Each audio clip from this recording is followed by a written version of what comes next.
Good evening, believers. How are you doing today? This is Love Coach Dasha coming to you today for the Healing Hour Live. If you've never been with me before, I am a love coach and I specifically work with women who are trying to get past infidelity. You're trying to get over it. You're trying to stay with the person that you love, even though you've been hurt this bad, even though you have dealt with this trauma, even though you don't know how to do it. I am here to tell you that you can do it in spite of all the pain, in spite of all the trauma. You can be the person that you love and work this out and continue the relationship in a healthy, non toxic way after infidelity. And I am here to teach you all I know about that. So I want you to come on in here. I want you to ask me questions, okay? If you have never been here before, if you have been shy before, never asked a question before, I want you to jump on in today, okay? All right. So when you're coming on in, I'm seeing lots of folks come join me on Facebook already. Make sure that you give me lots of likes and hearts. Let the algorithm know that you like me. All right. All right. So as you coming in, hello. Glad that you're here. All right. So like I said, I'm Love Coach Dasha, and I am here to help you on the healing path after infidelity. You want to stick it out with your boo. And I don't think that there's anything wrong with that. Let's start there, shall we? I know that there are a ton of people out there who will tell you that you're so wrong for wanting to continue the relationship. You should just kick him to the curb. You should just leave him. He's no good for you. He is not going to be worth it. And I can appreciate that. I can appreciate other people's fears. I can appreciate other people having gone through this, but their story isn't your story. Their story does not have to be how things turn out for you. It doesn't have to be that you kick your person that you love so much to the curb. It doesn't have to be that, okay? I am here to teach you that you can get to a better place without it being a breakup, a separation, any of that. You can be with the person you love, all right? So, coming on in here, let me make sure I can see everything. You all let me know if you've got questions. And you know, we always go through the basics to start with, okay? These are the things, these are the basics. I want you to be doing these. Colleen, hello. How you doing? Why do I think men cheat? I will talk to you about that. Good question. I got reasons. Okay. Fonda, hi there. Glad you're here. It is. Thank you. This is what you call it. This is a more fancy. This is what's the color? I think it's called loudspeaker. I love it. I wanted to find something for the summertime. So I was like, all right, let's switch up. I'm gonna start changing colors for the seasons. You know what I'm saying? Like have a signature lipstick for the season. Joni, hello. Glad you're here.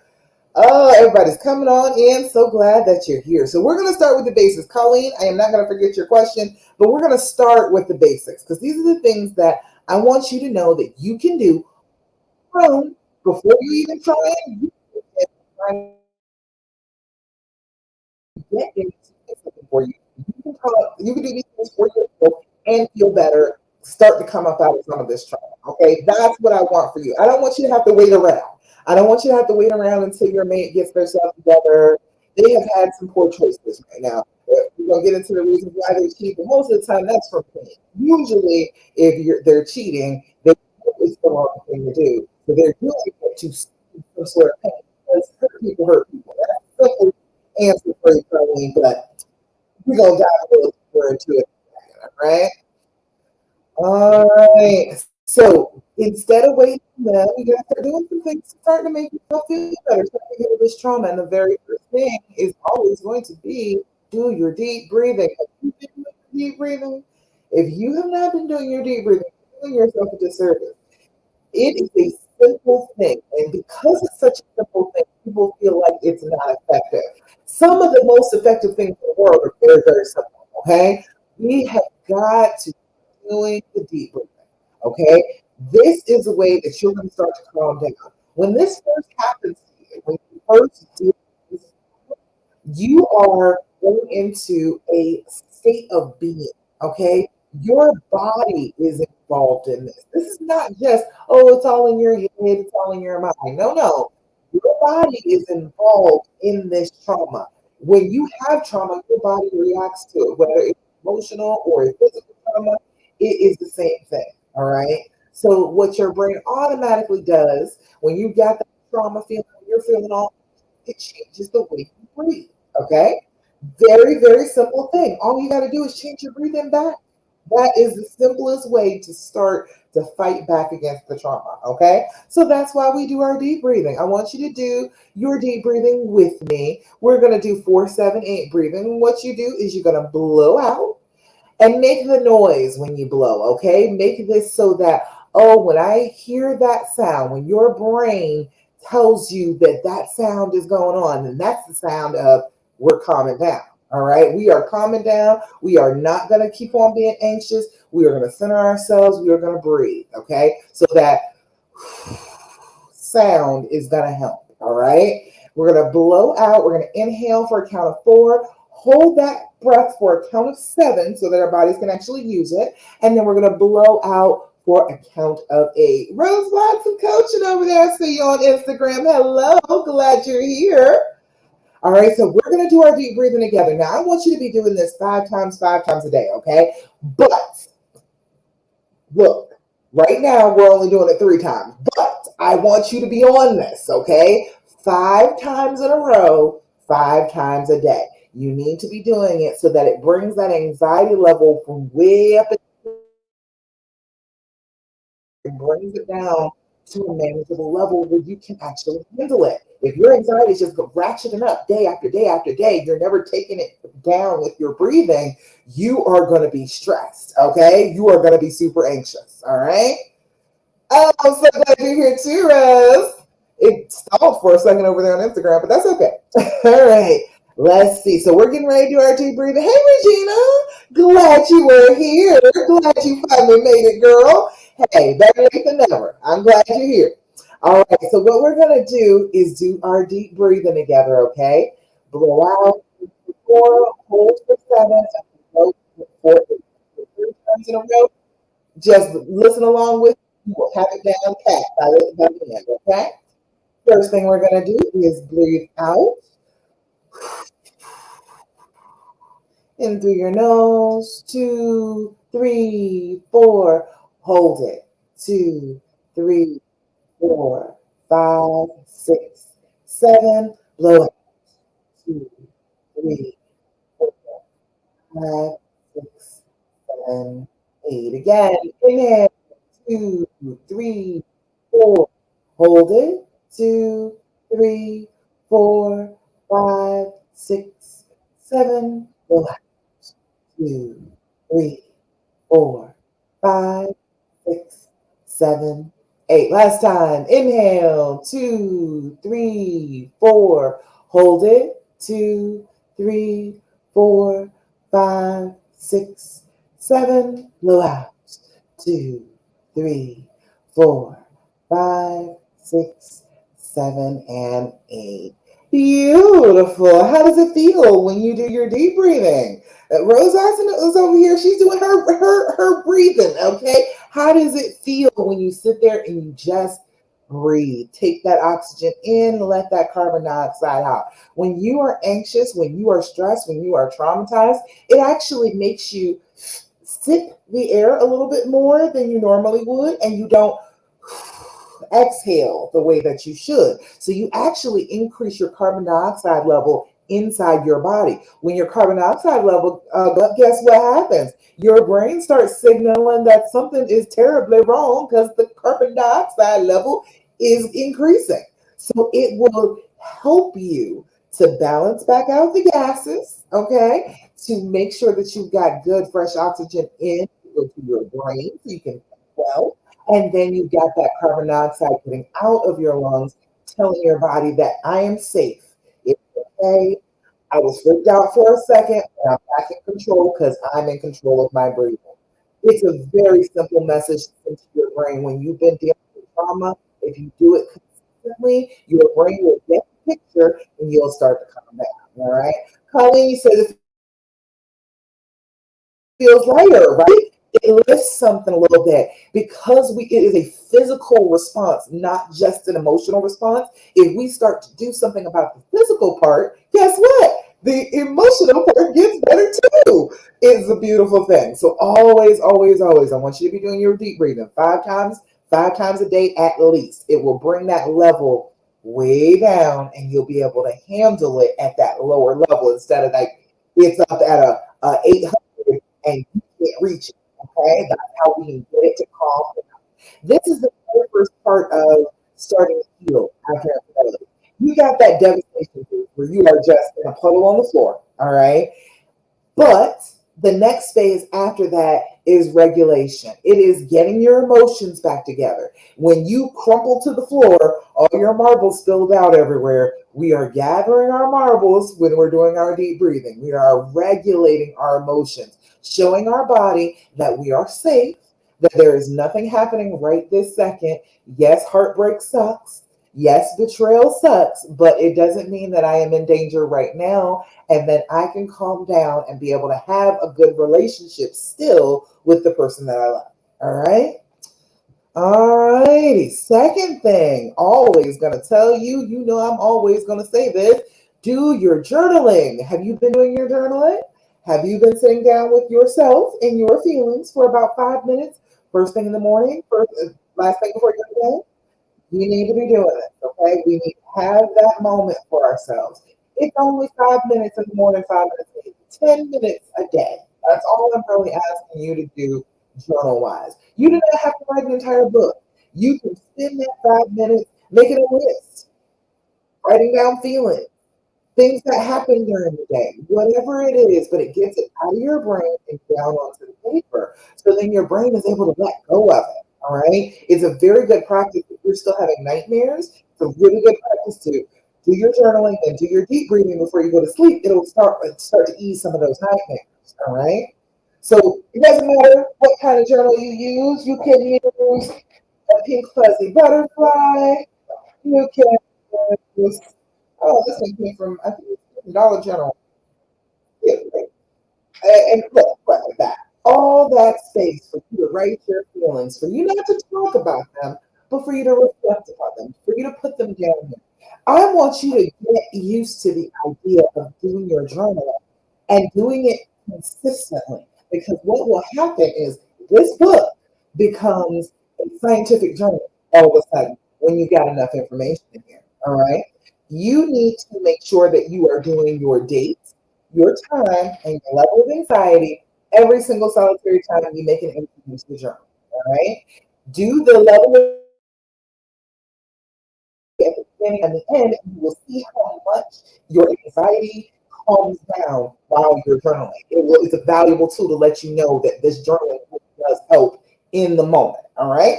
But what we need is our date and our time so that we can figure out, oh, hey, every day, 8 to 1 p.m., I'm freaking out. I'm having a panic attack. So that means that an hour before, 2 hours before. I'm going to start to calm myself, soothe myself, help myself not to have the panic in 2 hours from now. You won't know that it hits you at 8:21 p.m.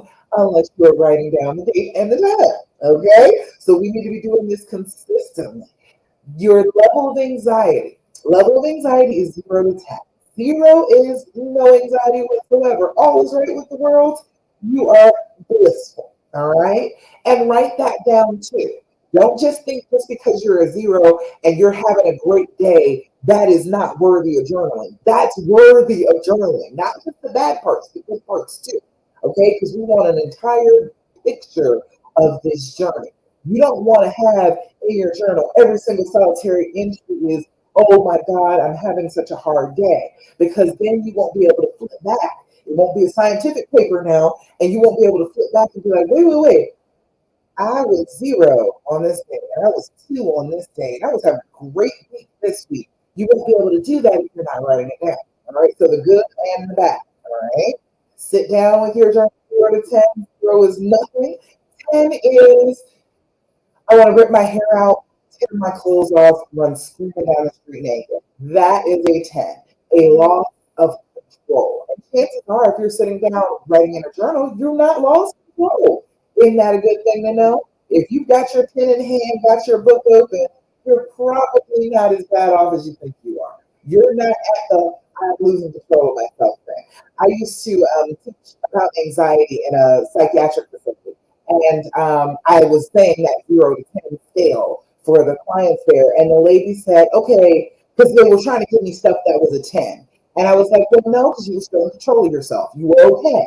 I was like, you might have been freaking out internally, but you weren't doing anything that would put your life in danger. You weren't out of control. And this one lady says, okay, wait. I got this fear of riding in cars, and I jumped out of a car once while I was moving. I said, damn it, you done hit a 10. There's a 10. That is what it is right there. So much loss of control that you had to bail out of a moving car.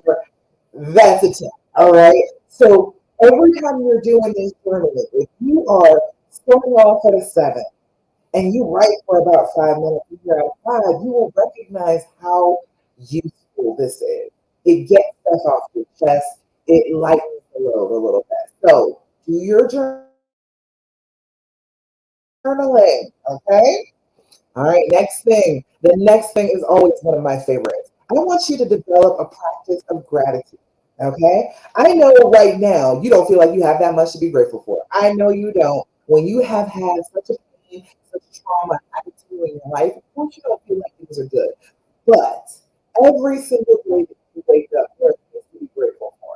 Even in the midst of pain, in the midst of this trauma, there is so much that you could be grateful for every day. And finding grief helps you get out of misery. That makes sense to you. We can be miserable, and your brain will say, no, I reject happy, even though I see happy, I reject happy. I don't want to be happy about it. I am still so sad. I don't want to be happy. We can't get happy. But what we can do is take a couple steps to get to grateful. All right. Grateful is a positive feeling. Grateful can't be argued with your insanity that's going on from this trauma. All right. You know things to be grateful for. You know having a roof over your head, you are grateful for. You know that your children are running around helping you someone. That is a thing to be grateful for. So if you are doing that consistent, looking everywhere, is this something that I'm grateful for? Is this computer something that I'm grateful for? Sure am. Is everybody watching me right now something that I'm grateful for? Yes, I am. Every minute, every day, look for it because you will be able to find it. And it is easier to find your way out of the darkness by that little bit, that smaller bit of light, than trying to get completely out of it by any other means, by him fixing it, by you just pulling up and shutting down. It will help you to get to a better place emotionally if you are grateful. So, in honor of that, I always do Thirsty Thursday. Now, I don't see any comments on Thirsty Thursday, but while you are here with me, give me something good, okay? Give me something positive that is happening in your life. If you're just super down, you can't say it to me, go ahead and give me some hearts. But you know I don't buy it. And you know I want to hear that because what you got going on. So come on and let me know, okay? Put it in the comments. Something positive that is happening in your world right now. You're consistently working on being grateful. You can't stay miserable. It is a lighter feeling. It is a better feeling than the misery. So if you're consistently working on that, you're going to feel better. All right. Again, one thing that you can do all on your own. All right. And then the fourth thing that I'm always going to tell you all that is a little controversial, but I stand by it. I hold to it. I'm trying to tell you if you can do this, then you're going to feel so much better. Stop asking all the dumb questions. Okay? I know you want to ask them. I know you. I was talking to somebody anonymous page. Like, well, I need all the pieces to be able to heal. You don't. I promise you, you don't. It is not necessary for you to know every percent solitary detail in order to heal from this trauma. Okay? As a matter of fact, the less detail you know, the easier it is going to be for you to heal. You are responding with that why, and all of these questions. Trauma response. Does anybody know about that? When you go through trauma, your brain tries to analyze the situation. It tries to come up with all the questions, all the answers that it possibly can to avoid the situation. That is what you're doing when you're like, oh, I want to ask questions and I want to talk about it. That is what you're doing. You are reacting from the trauma. It is not going to heal you because that's not your trauma's job, okay? Your brain on trauma is only trying to avoid that particular trauma happening again. It's not learning from other. It is just paying attention to that one thing. So you are going to get wrapped up in the details of it, and then you're kind of going to lose your way on the healing path. All right. All the questions, throw them out the window. As much as you possibly can, don't do it.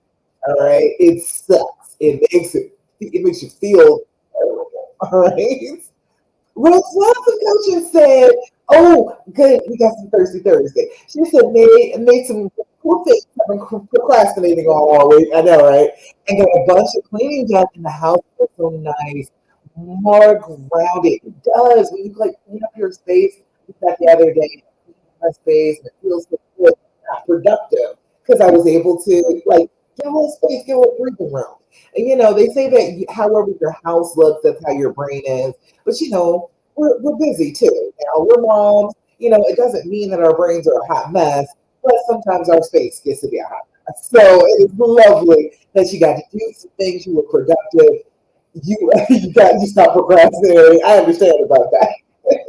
I've been working like the last 2 days on stuff I've been procrastinating for months. I feel so much better now that I'm doing it. But it took me a minute to start. Oh, that's good. I love to hear it. I love to hear good news. Let's see. Oh, we got more good news. Okay. Colleen, you said, I'm grateful with my family. I'm grateful for the beautiful day outside. I have energy to cook dinner for the past few days. All sorts of good stuff, right? All sorts of positivity happening in your life, even though this trauma has happened. Yes, bad things happen, but good things happen too. And you got to pay attention to those things and appreciate those things and welcome more things like it into your life. Okay. The more energy you spend on terrible things that have happened to you, on negativity, that's what you're drawing into your life. Asking for it. I know that's right, Rose. I know that's right. All right, let's see what else. Deb, hi Deb. So Deb says, I am grateful for having the courage and strength to deal with my situation with calmness and reflection. Like a queen, Deb, like a boss. That's how we do it out here. Calm, centered, reflective actions, not just, oh, the trauma is stirring me up and making me do this. No, we've got to be thoughtful, we've got to be mindful if we want to heal. Because right now, like I said, your brain doesn't necessarily want you to heal. All it really wants is to avoid this situation again. It's not worried about you healing and letting go and forgetting. It doesn't care about that. All your brain cares about is, ooh, this hurt happen again. So you're going to be struggling trying to make you do actions that will make that happen, but those are not actions that will actually help you heal. All right. All right. So the question thing. All right. If you can extend it to everything, okay. I'm trying to tell you, it is a very effective thing to do. I tell you to all my clients, everybody that works with me, I tell them, look, every time you're talking to your honey, don't ask the question. If you can possibly help it, okay, reframe things as a statement or reconsider if you really need to say this thing at all. Even down to how are you doing today? Switch it up to hope you're having a great day today instead of asking the question. Now, I say to do this because when we get traumatized, remember our body is involved in this, and our brain is involved in this. And when we have been traumatized, our brain kind of goes through a loop. It goes through the same back and forth loop, and it and says the same things over and over again. You may have found yourself doing that, right? All of a sudden, you're recognizing that, oh, I've said this entire speech that I'm giving him. I've said this entire thing before. Your brain automatically throws you back into the same loop. So instead of asking the questions, because your brain is screaming to know the answer to the questions. Instead of doing that and changing the way that you speak, you are making new pathways in your brain. You are not just allowing your brain to go in that little rut that has been buried in there since you were traumatized. You are building new bridges, making your mind work for you instead of just being on autopilot doing something. Okay? Does that make sense? I want you all to know that this is not just emotional. We've got physical things that are going on. If we work on physical stuff, we can get through the emotional stuff too. All right? So instead of doing all those questions, if you're just dying to ask a question, your brain may be itching. Okay? It is a little itch inside your brain. And you're like, I'm gonna ask him questions. Instead of asking him questions about the affair, about him cheating, about him lying, things that are going to just hurt your feelings and make him feel bad and not want to talk to you. Instead of that, all right, try this. Okay? The and. That's what the name of these cards are. The and. This is the healing edition. It is on Amazon. All you got to do is put in those words, the and on Amazon. It pops right up. The store pops right up. That is 99 questions. It's just about healing. It's just about healing with the relationship. So we are doing better questions if we're going to do questions. Let's not do questions about the relationship. About, oh, do you love me? Do you care about me? How could you do to me? Those are not the questions I'm talking about. I'm talking about a little bit deeper. Talking about understanding one another a little bit better. Let's get a couple. The end, Tony, A-N-D. The I thought that was strange. But it's two prepositions. Yeah. The end is the meaning of the origin. All right. So let me give you a couple questions from this. These are good questions. Not too good. Hey there. I see you up there on Instagram. Hi, glad you're here. We'll do a few questions out of the Healing Edition deck. This says, how do you know when I'm really listening? Oh, that's funny. My husband, I, I have not been diagnosed yet, but I'm pretty sure that I have ADHD. It's been very clear to me, like as I've gotten older, I'm like, oh, there's something different about the way my brain works. But my husband knows that if I am going, and I reach over and peck him from time to time, I'm not listening at all. And he said it to me the other day. He was like, oh, wait a minute. You're telling me you're not listening to what I'm saying. And then it dawned on me, I don't know. So he knows when I'm doing that, I am just on autopilot, actually there. I'm just doing the auto things. I am responding, petting, but I'm not actually paying attention. Colleen, it is a really good question, right? How do you know when I'm really listening? How do you know? Can you feel that, or do you feel like I'm never listening? Like you may say that. So it is an excellent question. Way more questions than we're probably going to ask. Oh, it's Elise from Facebook. Yay! Oh, Facebook's acting up. All right, see, that's cool. And you're on YouTube too, so you can see me on YouTube too. You just ask the question, say, I'm really thinking this too about the ADD. I know, right? With me. You know what happened over the pandemic? I started watching TikTok, and I hadn't before, but it was almost immediately. It started being like all of the ADD TikTok. It's like, this sounds a lot like me. I was gifted and so smart, but didn't apply myself. All of the things that they say, I was like, oh, maybe I was really wrong. And then I told my mother, and my mother was like, you know, you're probably right. That's probably what it is. She had me all my life, so I think she would know. But yeah, I think that's what it is. I know.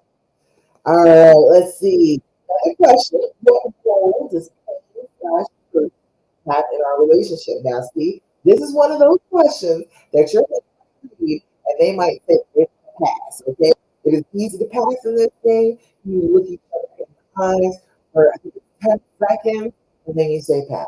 All right. He might not want to answer that one. What role does pain or hurt have in a relationship, you might not want to answer that. Okay, you might not want to answer that. Just look at each other in the eyes and wait for 2 seconds if it's going to cause a problem. But you might have an answer for it. What role does the pain and hurt have in a relationship? Most of the time with people, the pain and the hurt has the role of being a catalyst for sabotage. The pain and the hurt makes you feel justified in doing things that will sabotage you. That's usually what the answer is. But I would love to see what you all had to say. Rose, we all got it, or definitely got it. I know, right? I swear. I'm like, my brain is not like other people's brain. You know, and people with ADHD tend to want to be entrepreneurs too. And I'm like, oh, that's another thing too. So, all right, I'll believe it. Colleen, you said I'm only 2 months after D-Day. So I feel like this is such a blessing that I was sent an invitation by you just the other day. I am so flipping glad you're here, Colleen. That's what I'm here for. I am here to watch you as soon as you possibly can get to me and to help you make that decision that you do love your person. And in spite of all of the people, all of the fear, all of the whatever that is going on around you, you still want to be with your person. I'm here to back you up on that. All right. I mean, you can do it because I did. So I don't doubt you at all. I believe that you can do it. All right. So it's gonna be better. You're gonna be feeling better. Take my advice, do the stuff that I'm telling you right now. It's hopeful day to day. Okay. All right. So let's get back to the first question because that's the basics. Let me get to that first question. Joni, wait. Joni said it's hard to look at some days and not have sex with another woman. I can't that. Passed already. Uh, it's going to happen like that. But that is an example of your brain with the trauma response. Your brain will try and think of anything possible to stop you from getting close to them. Your brain right now wants you to be fearful, okay? It wants you to curl up in a little ball, get real small, and hide away. That's what it wants. When you are close to him and you're looking at him and you're wanting to be intimate, you're wanting to be close, your brain is screaming that that's a bad idea. It's so dangerous. He could hurt you. Look, the easiest way to talk to your brain about that is to tell your brain there is always a guarantee. You are talking to the wrong person. I went into the relationship knowing that I was going to be hurt. Okay, we should all do that. We know that to be a fact because one of the two things is going to happen. You're going to break up. Some people break up. All right, or one of you will. Okay, this was always going to end in pain. That whole I'm so scared that I'm going to be hurt again is a part of the trauma response. It wants you to pull and not experience everything you possibly experience. We all know every relationship is going to end in a painful way. Okay, what we need to do is enjoy all the moments up until that. Okay, you sitting around being scared and worrying for month after month after month, you're just not enjoying your relationship. I have a client, whose husband died a couple of days ago. You don't know how much time you have. He's not even 40 years old. Passed away the other day, rather suddenly.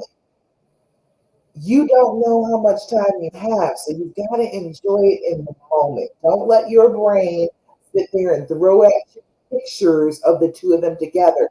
You are in control of your brain. You tell your brain, hey, stop that. I do not want to see that.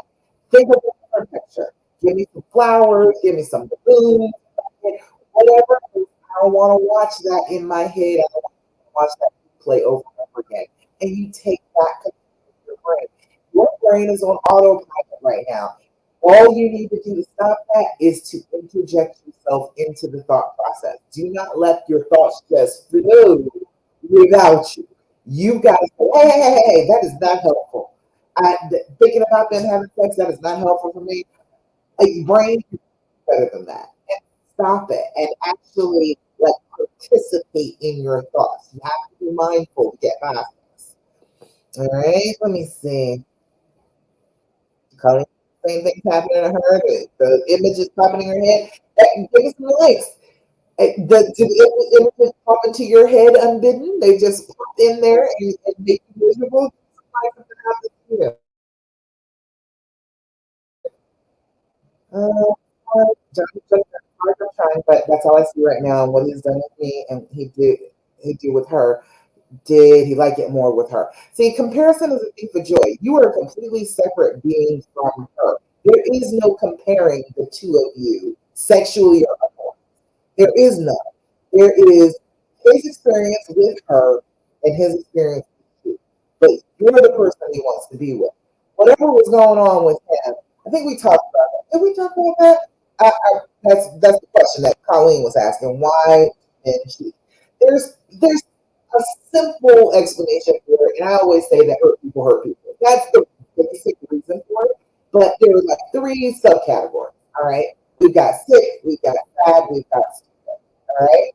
Sick is any kind of physical or mental disorder, something wrong with your body. And mental disorders is something wrong with your body. Difference between the brain ones. Okay.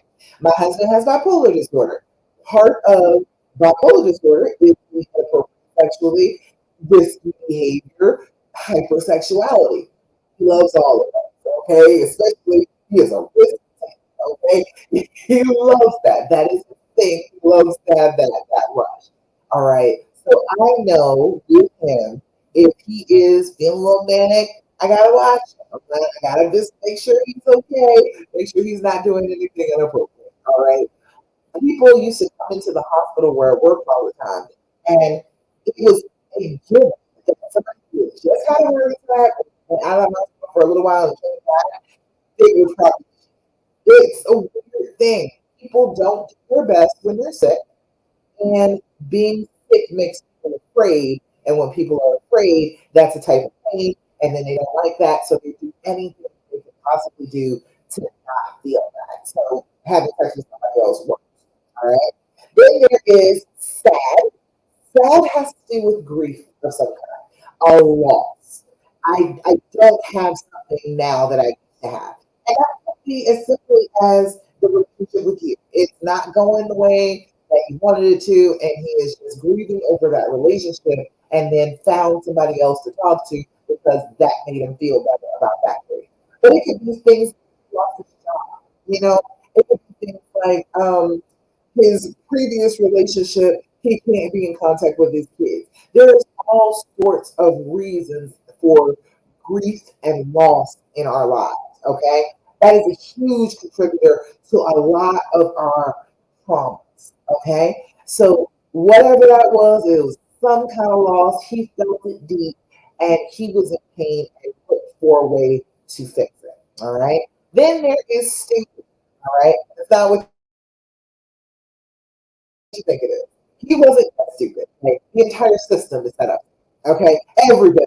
You know how with little boys. Okay, I know you've heard this before. Itty bitty boy. Okay, oh, you're such a heartbreaker. You saved him for me when he gets older. Because I'm going to step him up when he gets older. And then they get a little bit older, and they're in middle school. Do you have a girlfriend? You should have girlfriends like that. You should be somebody that you're interested in. And then they're in high school. And why aren't you having sex with more than one girl? What is going on? You're supposed to be spending your world in your high school and college years. Why aren't you doing that? Why are you trying to be faithful for one girl? All of the stories that men get told about what it is to be in a relationship and what it is to be a man are really messed up. Okay, we got messed up stories too. We got a whole bunch of Hallmark movie stories that we're supposed to believe are going to be the truth too. But they've got this incredibly difficult picture of you need more women. You're not enough of a man if you don't have multiple women. All right. So that in and of itself, it could be all sorts of things. It could be mom cheating on dad, dad cheating on mom, all sorts of things that came up in his upbringing are the reasons why it's stupid. would surface. Now, I have found with most men, it's a combination. It's not just one or the other or the other. It is a combination. It is like, oh, like their father died, and their father was always cheating on their mother, and and the relationship had gone south because the time that the father was sick, and our relationship isn't good because of that. It's usually a combination of things. If you sit down with yourself for a minute, not even asking him, you could probably think of things in each one of those categories that could have caused this. Think about it for a second. Is there any kind of sickness, any kind of mental or physical illness that he was going through at the time? Is there anything that was making him sad, some kind of loss that he had experienced? And is there something in his background? His mother was nuts. You know what I mean? Like all his uncles and his cousins. Like my husband had an uncle who would take him, okay, and his cousin from the cousin's mother's house and take them all over to his mistress's house and have them live with her kids. Like, okay, if that's how you come up, if that's how you were taught when you were a kid, you don't know that that is a horrible thing to do. Okay, you think that that is normal behavior. So all of those things, you think about it for a second. You let me know. Is it any of those, or is it a mixture of those? Let me know. Let's see. Yeah, I'm watching the replay. I feel like I keep making the choice to say how to. I feel like I feel like a solid decision. Um, Caroline, it's the fear. That's all it is. And that's why the decision is always the very first step of the dream journey. Okay. You getting through this is EREAM. We just went over the E just a second ago, talking about the why, evaluating the why. Why did this happen? But the decision, that is always one of those things you can always come back to. You are always and consistently making that decision that I am staying. Okay. It is fine for you to do that. It's okay for you to say, you know what, it is hard today. Let me sit down with myself and make the decision again that this is where I want to be. This is the person who I want to spend my time with. This is the family that I want. I am making that decision even though it's hard. That's all it is it gets hard, you get fearful, and your brain wants you to pull away. All of the things that I talk to you about is your brain wanting you to pull back, not be close, hide, be small, be less than. Your brain wants you to do that so that you don't get hurt anymore. But like I said, that's impossible. We are going to be hurt again. We have just got to enjoy the time that we have until we get hurt again. All right. And when we get hurt again, we're going to heal. We're going to be the things that we are. We're going to heal. We're going to have our heads up high. We're going to keep on going. But you have to tell your brain that you are not concerned about that. You know that you're making a good decision for yourself and you're sticking to that. That's what you need to do. That's all it is. Taking your brain off autopilot because it keeps autopiloting back to you. Well, I don't know. Should we say you've already made that decision, but you're fearful to think about it being a different decision?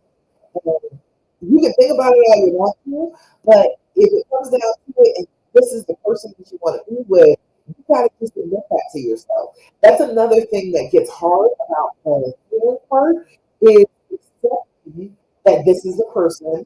You're like, okay, you broke all my rules, and that's it.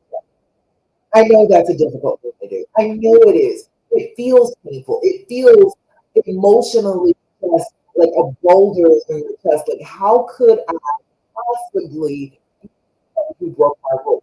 But the thing is, if they broke your rules and you still love them, you found something incredible. Okay, you found something that was something that will take you out of your comfort zone, and you will still love them for it. Okay, that's okay. There is nothing wrong with you finding that kind of love in your life.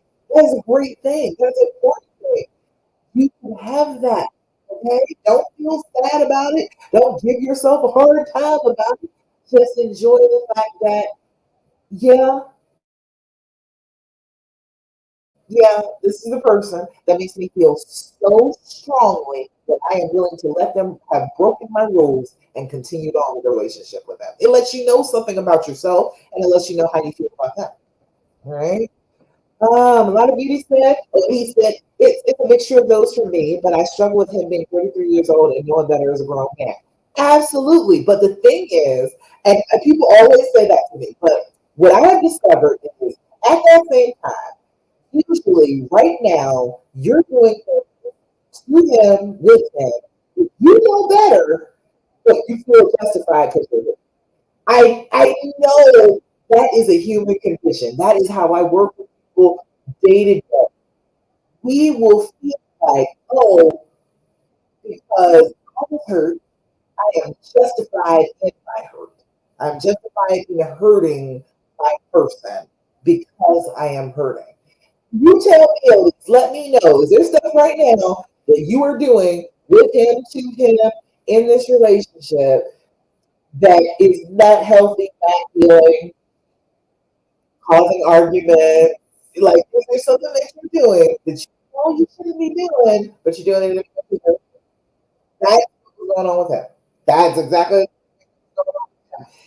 People in pain are not thinking all of that out. They're not thinking it through.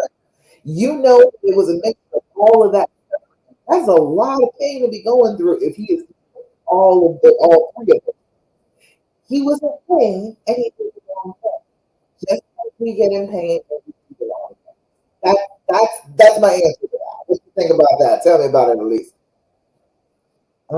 Let's see. Where is it? Okay, there we go. Jenny said I'm stuck in limbo as well. I'm not sure I can do it. You're not in limbo. You're here with it. You know what you want to do. You just have to admit it to yourself. That is the harder part. It's not the fact that you love them and you want to be with them. That's not the issue here. The issue is you feel bad about that. You think that other people will judge you, which they will. They will. They absolutely will. But you have got to decide that other people's judgment means less to you than your own happiness. That is what you're learning in this process. To you to make this decision in spite of everybody in your ear talking all that junk about why you shouldn't do this. Okay? And you do it anyway. Okay? You know what you want. You're aware of what you want. You can't let other people steer you with what you want. Does that make sense? You're not actually in limbo. It is mental limbo. It is only you having a hard time accepting the fact that this is where you want to be. You want to do this. You want this to be fixed. You want it to be this person. It's okay if you find that person. Don't think of yourself as a limbo. Just think of yourself as having found the right one. All right. Colleen, you said you like my explanations. I've been working on this for years, girl. I've been trying to make it simple so you can understand it. When women are sick, stabbed, maybe even stupid, we don't usually choose it as our way to medicate our problem. That is true. That is true. You said it's a mixture with him. That's true. Most of the time, it's not with us. That's why I actually only work with women because it's not necessarily the same way, the opposite way around. But women cheat. We tend to be doing it for vindictiveness. We tend to be doing it because that's what we want to do. Now, every now and again, you get women who are like, "Well, I was just hurting.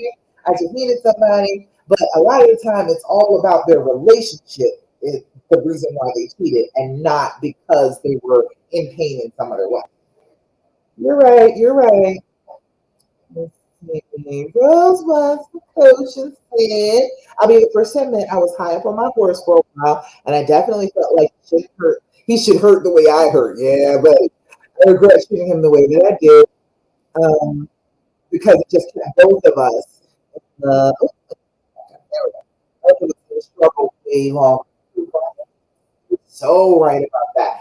You feel justified in it. But then if that is the case, then he's justified too in hurting it. So now we are on a cycle. Now, oh well, you hurt me, so I hurt you. And he's like, wait a minute, you won't just be hurt, so I'm hurt you too. And we are all together. It's going to be this terrible cycle. We're going to be struggling even longer.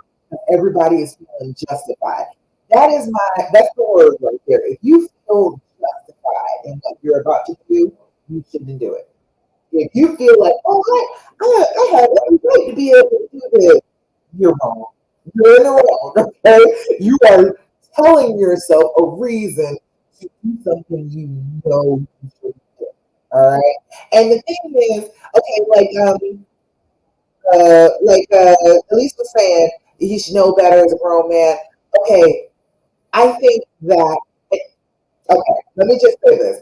I think that we know better as grown men more than they know better as grown men.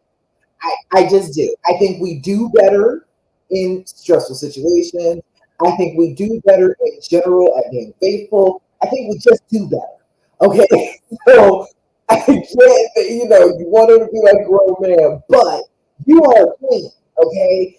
You have standards. You've got to keep your head up. You've got to keep moving forward and keep doing and being the best that you possibly can. Don't let anything be an excuse for you being less than. I don't care how much this hurt. Don't use that as an excuse to make yourself less than you really are. Does that make sense?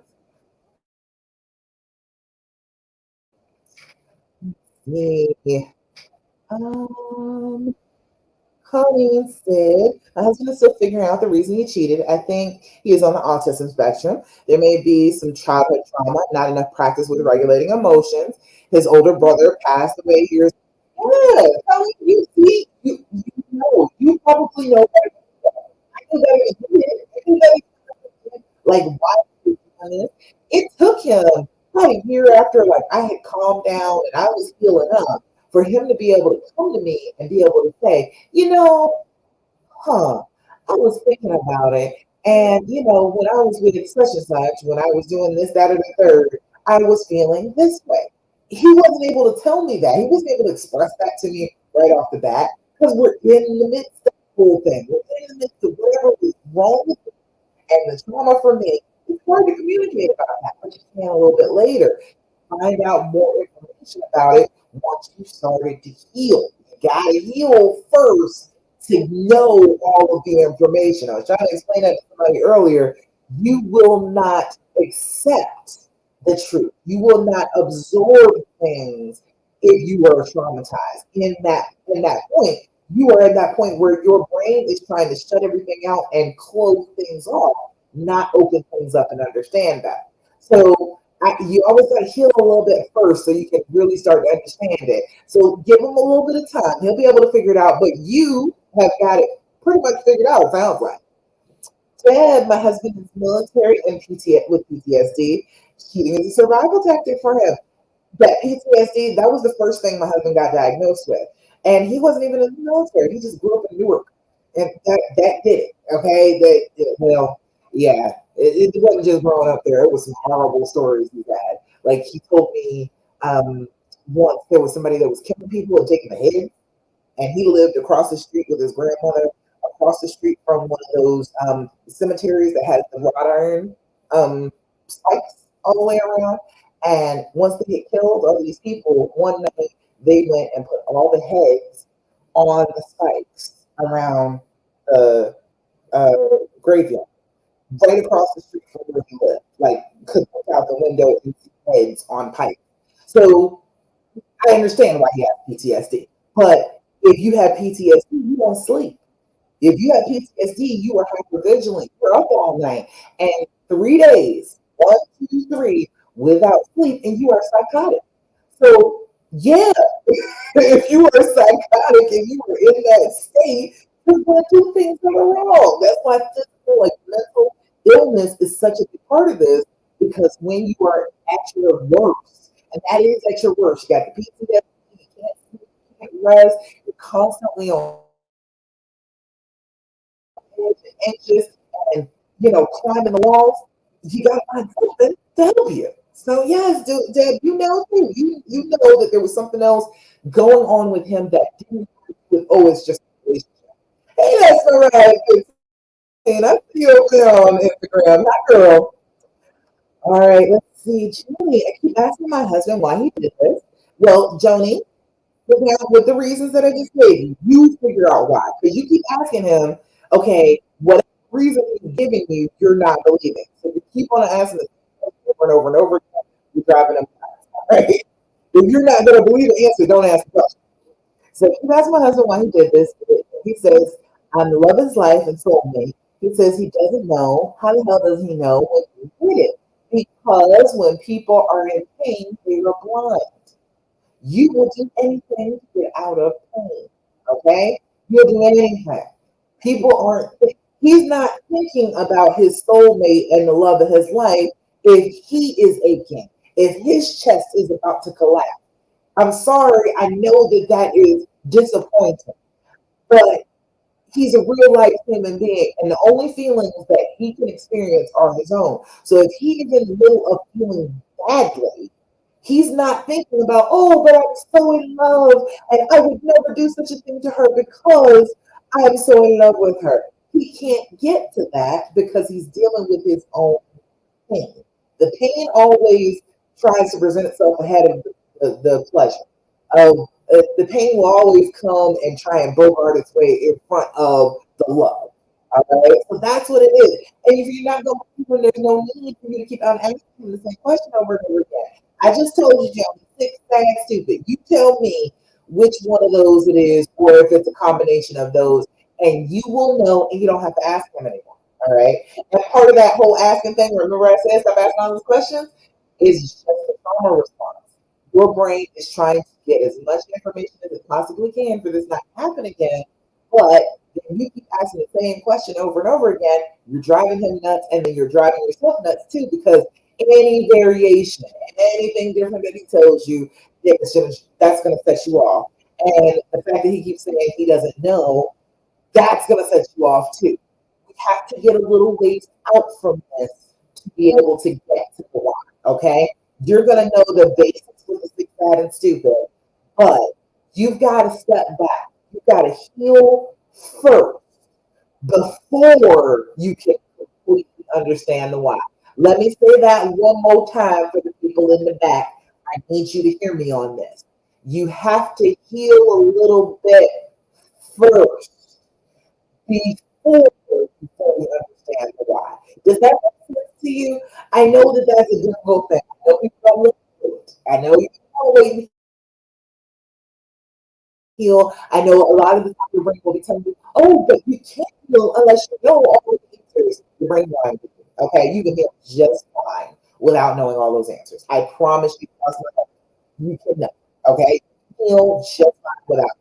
All right, so you've got to determine, okay, I'm gonna heal for a little while, and then we can come back to that. We can circle back around.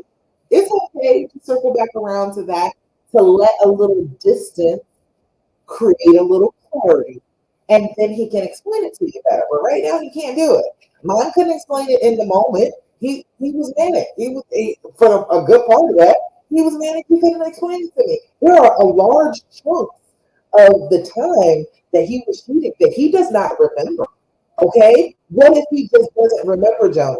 What if that was an effect on his brain? Because I know for sure that this is an effect on my husband's brain. He did not realize a lot of stuff that he had done. I come back, I will bring something up. I'll say something about something that he did back then. He was like, wait. What? I did what? And he will not know. So, Joni, if you're asking him and he really doesn't know, you're not ever going to be satisfied with that. You got to stop asking. Let that go. All right. So, yes, that's him. Good at describing him. That's good. Colleen, but here's the thing. I tried my best, to my knowledge, to be a supportive, understanding, and helpful spouse, to take any pain away that he was having, but he still cheated. Okay, Colleen, that was never your job. That's where you're having problems. You thought that that was your job, and it wasn't. You weren't able to take away that pain. My husband got issues, from his childhood with his mother. Okay, and I thought, hey, you have an excellent wife now. You have a wonderful mother to your children. You see what a mother should have acted like. You got this made up by having such a wonderful wife, and that doesn't do shit to heal him. It doesn't do a damn thing to heal what happened to him, what trauma he has lived through. We have got to stop trying to take responsibility for that. We are not supposed to just heal them up. We're not supposed to fix their trauma. Just like they can't fix ours.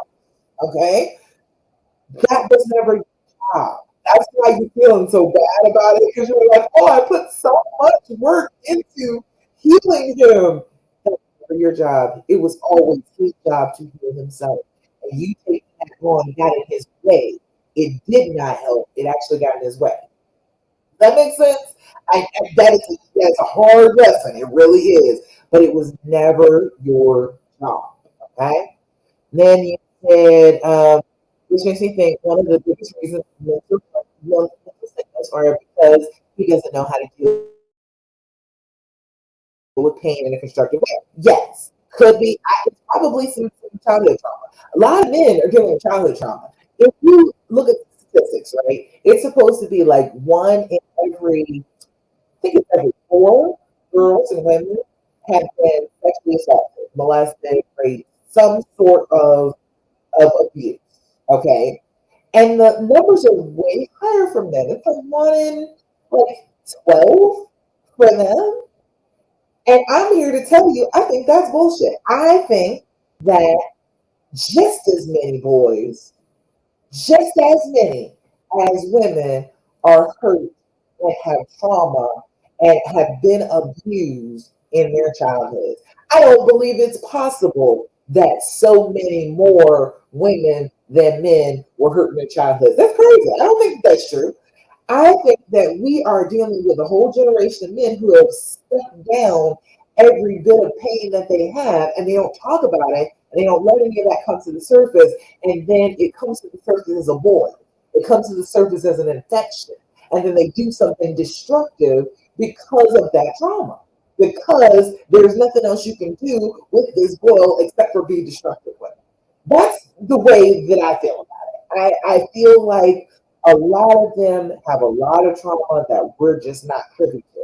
I feel like so many more boys would not be willing. You know how few women are willing to tell that something bad happened to them as a child. I think with men, it is much, much harder because they are taught from the very beginning to suck it up. You're just supposed to be a man. You're not supposed to cry. Why are you having all these feelings? They get on them for that, and then they never let that stuff out on the surface. So, yeah, you with me? You understand what I'm saying? I think a lot of them are dealing with more trauma than we know. Like when I really got down to it, my husband was dealing with way more trauma than I was aware of, that I really knew and could understand because I'm not him. I am not standing in his shoes. I'm not in his brain. So I can't tell all the trauma. But I was able to, when I first started healing, figure out the six sad stupid thing. And I could see those three categories. I was like, yep, I can see that. Definitely mental illness. There's some physical um, there's some sadness, there's some loss, there's some grief that he's experienced. I know about that. There is a whole bunch of stupid in his background, a whole bunch of being taught the wrong way. Okay, I can see that, and I can see it better than him. At the time, I could see it better than he could because he was in a state. He was in a mental issue. He was having a mental issue. So I could see it better than he could say it. So, you know, there's so many reasons for it, but all of it just comes down to pain. And what I want you to know is don't worry much about why he did it as a way to control it, to stop it from happening again. Because you couldn't. He wouldn't do it the same way again. He could sneak do it again behind your back. So there's that whole, oh, I can stop this from happening again. That is just making it worse. It's too much effort. It's too much control to try and help the other person. So instead of that, think of it as a way to have more compassion for him.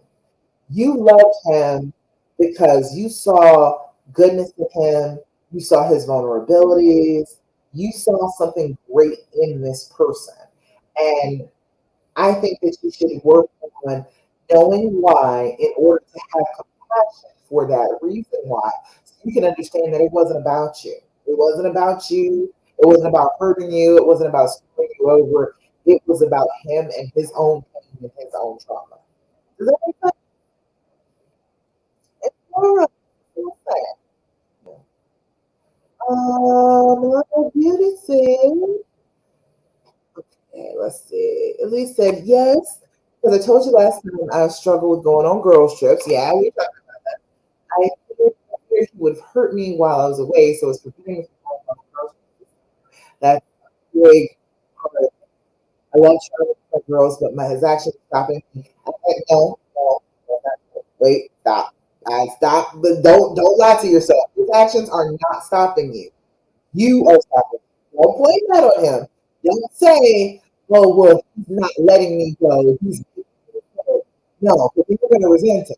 Then you're going to be sitting there feeling resentful, feeling like, "Oh, well, I could have gone and had fun if I wasn't so worried about what you're going to do." You need to just go ahead and have fun and not be worried about what he's going to do. If he is so risky that he would do this again, okay, fine. It wouldn't matter if you were there or not.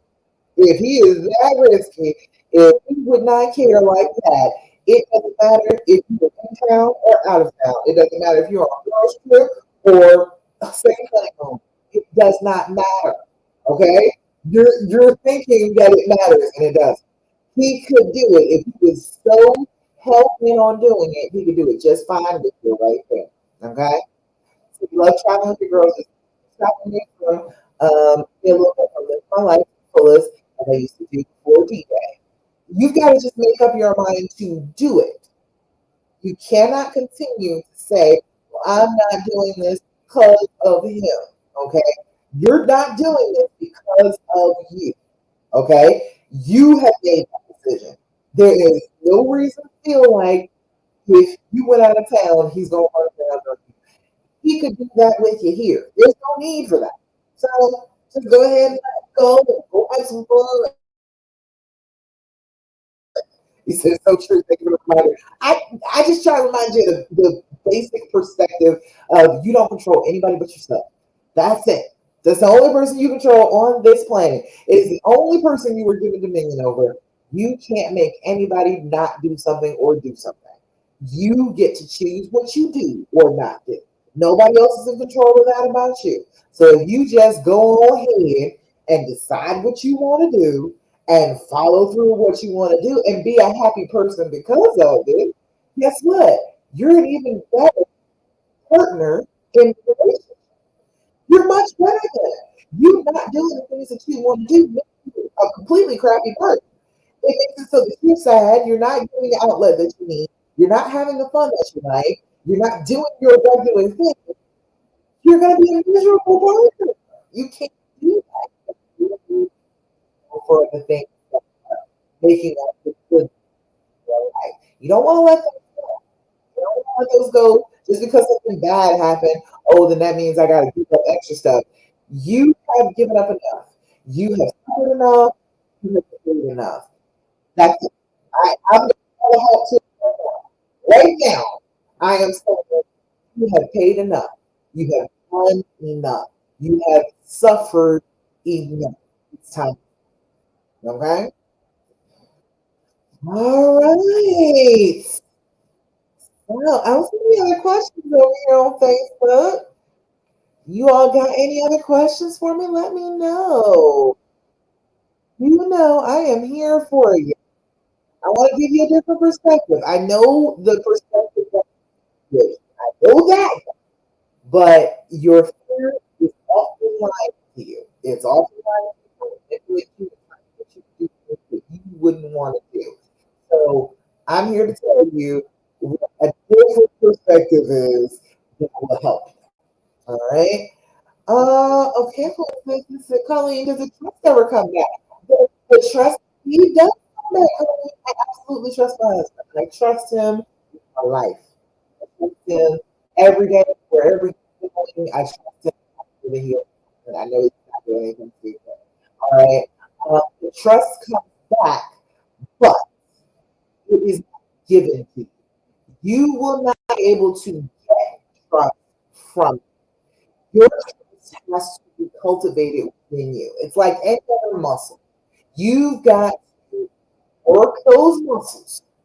You gotta work out against the resistance. That's what you got, right? You want to resist. Your body's like, no, it hurts. do it. You want to work those trust muscles against that resistance and slowly build it back up. When he's getting ready to go out the door, where are you going? What time are you going to be back? Call me. You can send me a picture and let me know where you are. And while you're calling, put me on the GPS. I'm looking exactly where you are on Life 360. Okay? You doing all the checking, doing all the asking, will not give you your trust back. Let me say it one more time for the people in the back. You doing all that checking and asking and hounding and nagging is not going to bring your trust back. It absolutely will not. It is the wrong path to go on if you want to trust. If you want to trust him, you can't be looking at his location every 10 minutes on your phone, looking at him on Life 360. You cannot trust like that. That is not trust. That is, I am checking on you because I don't trust you and I know exactly where you are, so I don't have to trust you. Okay? Trust is not knowing. Trust is belief. Okay? Trust is believing in someone, not knowing. All right. So every time there's an opportunity, every time you get the chance, he's about to leave out of the house. Don't ask where he's going. All right. Assume that he is going to let you know and he's going to tell you where he's going and when he's going to get back. Assume the best of him. You got to let it go. Okay.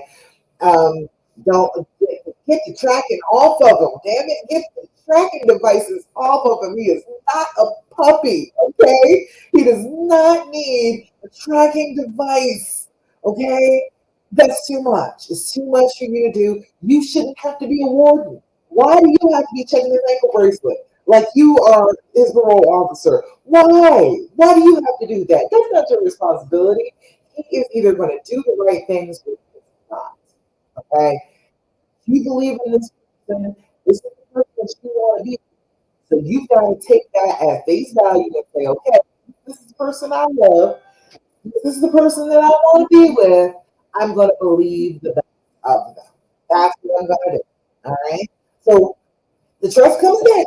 Yes, it does. But you have to build that muscle back up. You have to exercise it every time there is a chance to forgive, to trust, forgive, trust. Every single solitary time. Make that your default. If there is a choice of, oh, he's 5 minutes later coming home from work than he normally is, you're going to trust that, okay, it was traffic. He got caught up in a light. He got extra 5 minutes at work. It is not that big a deal. I trust him. It's fine. I don't have to ask him where he was. And if he comes and he tells you, great. That's wonderful if he is volunteering information to you. But the trust part is the part before. The trust part is okay, he's 5 minutes late, he's 5 minutes late. Okay, I'm gonna believe the best of him and not believe the worst of him. Colleen, you let me know. Does that make sense? We had just done the trust issue challenge. I don't know if you were here for the trust issue challenge, but we were talking a lot about trust like 2 weeks ago. You let me know if you got any other questions. Looking to have anything else? Don't think I missed any questions. Doesn't look like it. Good, good, good. All right. So let me tell you about this. You can go ahead and keep on asking me questions, but I'm gonna get to the last part. Oh, Colleen, you said I wasn't here, but that does help. Okay. All right. All right. That's all you gotta go. Well, you gotta be persistent with it. You got to be working those muscles. You gotta choose to believe in the person that you love and believe in yourself. Dang, okay, yes, I know this made you feel like, oh, well, maybe my picker is off. Maybe I'm just picking the wrong dude. I don't think that's the case. I think if this is the person for you, then they're just the person for you. It doesn't matter what their failings are. It doesn't matter what good things about them, what bad things about them. If they're just your person, they're just your person. All right. So you can trust your own intuition. You can trust your own belief in your ability to pick a partner, or you cannot trust yourself. And I say trust yourself. I don't think that you are doing anything wrong. You have not done anything wrong just loving who you love. I don't think that you are wrong for that at all. So, in that, trust who you are. Trust that you can make the decision. Trust that when it comes down to it, this is the right person for you.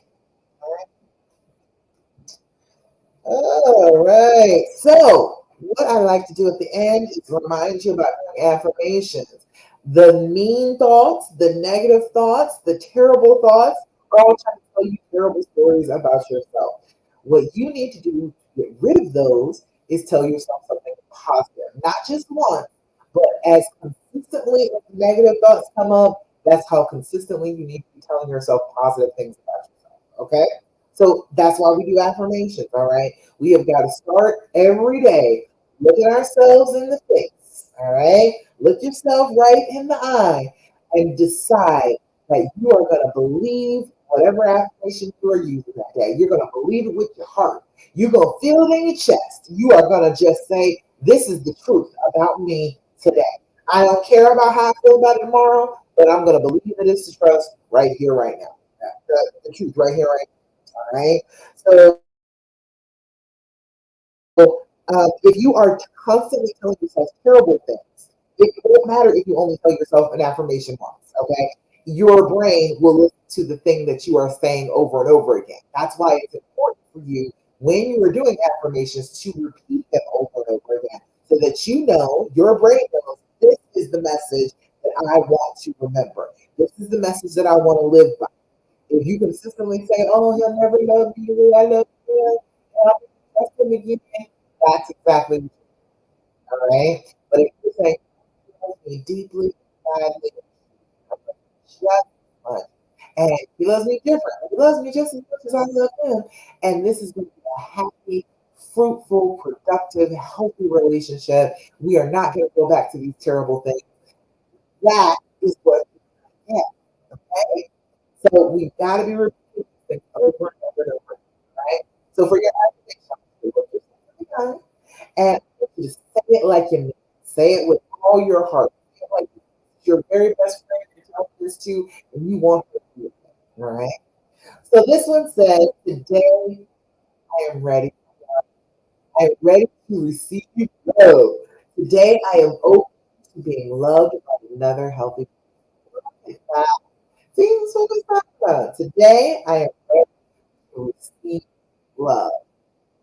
Today I'm ready to receive love. Today I'm open to being loved by another person. But we gotta be a healthy person too. Okay? You want another healthy, you gotta be sure it's healthy. All right. Today I am ready to receive love.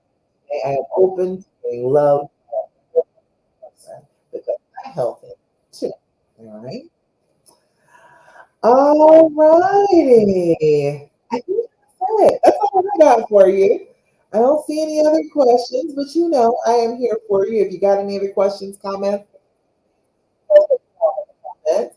And what? I'm still gonna do a few more